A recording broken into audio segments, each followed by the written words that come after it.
Hey everyone, it's Jason and this is your midweek cruise news update. And Princess Cruises made a major price increase.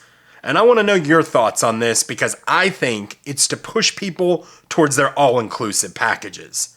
Also, we saw multiple lawsuits against one cruise line and potential lawsuits against another. So cruise story number one, and this one fascinates me as it's the ongoing saga of Life at Sea Cruises.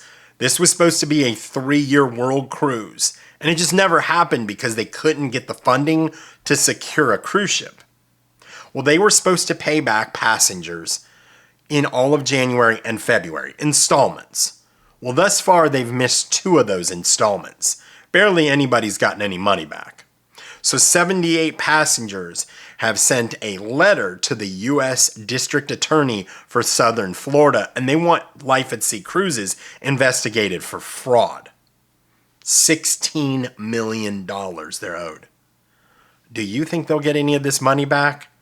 Now, one thing is Life at Sea Cruises is saying, well, we can't pay it back because our accounts are frozen because passengers are doing chargebacks on their credit cards. Well, many passengers are saying we didn't start doing chargebacks until the second missed refund payment. I smell lawsuit here. I feel bad for these passengers. Many of them sold all their belongings, their houses, their cars, their businesses. And I hate to say it, I don't think they're going to get their money back at all. What do you guys think? So cruise story number 2. And I think we need to all use this as a reminder that we need to take certain precautions when we're aboard our cruise ships. Now, what happened was MSC Cruises had 2 lawsuits filed against them this week, and these were separate incidences that stated that MSC Cruises failed to keep their passengers safe while on board their cruise ships. Now, the first one had to deal with the kids club, and the second one was with a crew member assaulting a passenger. Now, what I'm going to say to you is if you're going to be out drinking and drinking heavily, make sure you're with a good group of people that are going to get you back to your cabin and make sure your door's locked. Make sure they're not going to leave you out there. Take care of one another the same way you would do on land as you would do on a cruise ship. And the second one, I want you to make sure when you go to those kids clubs those first day and talk to the people up there, make sure you feel comfortable with them. Make sure you understand certain proper procedures and processes of the way they do things. Understand these ships have 5,000 plus passengers on some of them. They're small cities. And unfortunately, not everyone's going to be a good person. It's a shame.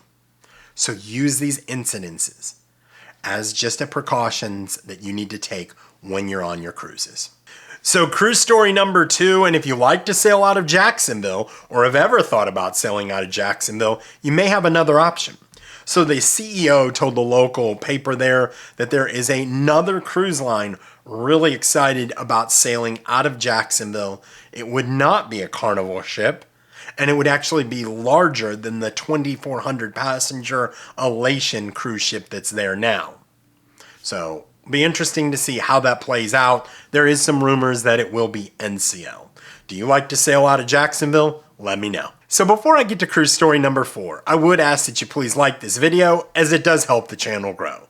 Also consider subscribing as I do daily cruise news shorts and tips and tricks. I also do longer cruise videos on Wednesday, Saturday, and Sunday at 8 a.m. Thanks so much. So cruise story number 4, and Princess Cruises announced major price increases on their Wi-Fi packages.